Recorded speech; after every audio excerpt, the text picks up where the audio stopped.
Hi, Jordan here in Denver again, and now that I'm back in town, I'm wanting to work on my parts car Shadow.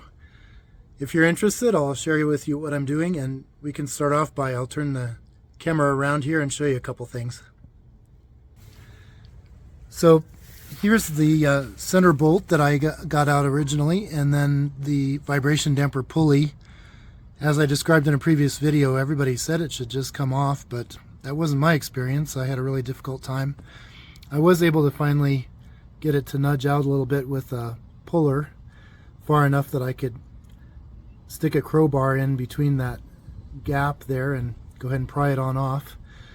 And then it finally did just pop off. I don't know if it'd been super glued on or what, but it was annoying, but we got there. And then that allowed me to get to this piece here, which Jeep calls the vibration damper. Everybody else calls it a harmonic balancer. And then that allowed me to get to the timing chain cover, and I took a couple videos of that, so I'll share that with you. So if we look in here, we can see that plate that covers the timing chain, and down underneath towards the bottom of it is where I took off that vibration damper pulley and the harmonic balancer. And then just now I took off the fuel pump, which is this little guy right here. I left the incoming line on that goes to the fuel tank so that it wouldn't drain out fuel at all. And I have another metal tube that goes from here to the carburetor, but it's not draining anything because it would have been pumping fuel up into there when the engine was running. And then I took out the coil. It's in two pieces right now. It was pretty easy to take out, and that's the hole that it was in right there. The manual says I'm supposed to take off the air conditioning unit, but I don't want to take that off, so I'm going to see if I can work around it. You can see I'm kind of prying it loose a little bit there, and that's when I decided to stop. We'll see if I can get that plate off. I'm double checking right now to make sure I got all the bolts out, but I think I must be, or else it wouldn't be coming off that far. And then I guess there are just some pegs in there that kind of hold it in alignment. So the manual said that I needed to take out the drop the oil pan down, and I thought that was weird, so I didn't want to do that. But apparently, yes, the bottom of this plate is held in sort of like a lip there by the oil pan. So I'll need to drop it down a little bit. Hopefully I won't have to take the whole thing out. That'd be kind of miserable, but there you go.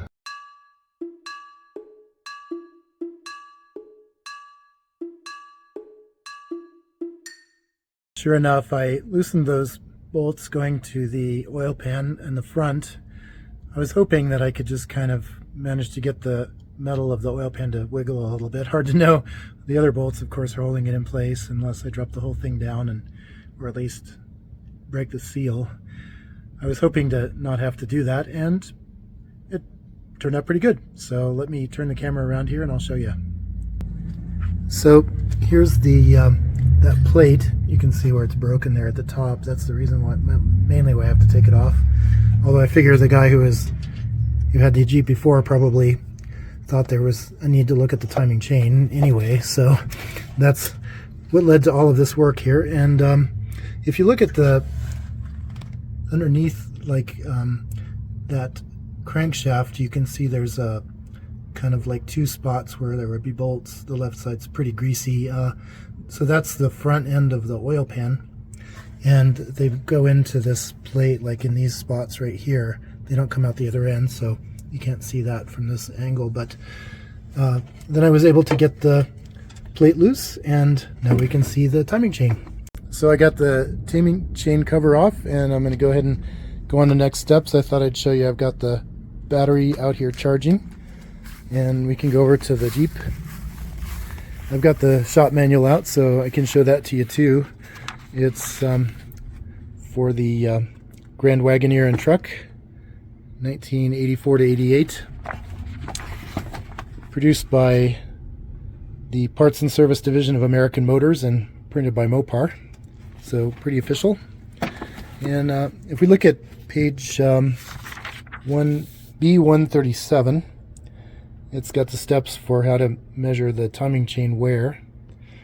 And we'll continue on over here. I won't bore you with all the little details of it, but that's what it is. And if we look in here, here's the timing chain that I'm looking at. And the first step is to take the slack out of the right-hand side of it. So I'll show you how I did that. I put that center bolt back on, and I've got this wrench here that I'm gonna hopefully get on there.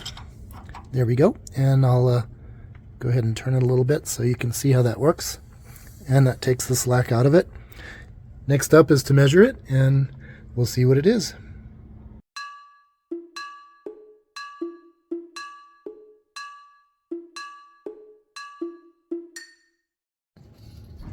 Well, it took me a bowl of cereal, about 10 minutes of working up my conviction, and about 15 minutes of following the steps in the manual, but I did get the timing chain measured. I wanted to show you exactly how the measurement looks, but it's too shadowy in there. I can't really get in there to show you. You can see the mark on the right-hand side, which is the main reference point.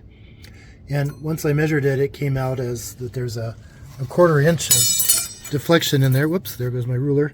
And so that's good to go. The tolerance is 7/8 of an inch. That's what it needs to be replaced at, and so we're well under that. I have no idea why the timing chain cover got broken, but we don't need to replace the timing chain. In a way, I'm a little irritated because I had bought a new timing chain and the sprockets and stuff, but that's the bad news. The good news is I don't need to take all that stuff apart and get in there and redo it because it's all in good condition. So now it's just a matter of cleaning everything up and putting it all together. So I've gone ahead and cleaned up the block, and I'll show you. So here's the timing chain again, and might be a little hard to see in a video, but it's pretty much nice and clean now, and now it's time to get started putting it back together. Sort of like building a model in 1-to-1 scale. I hope this has been interesting for you, and hope to see you in the next one. Take care.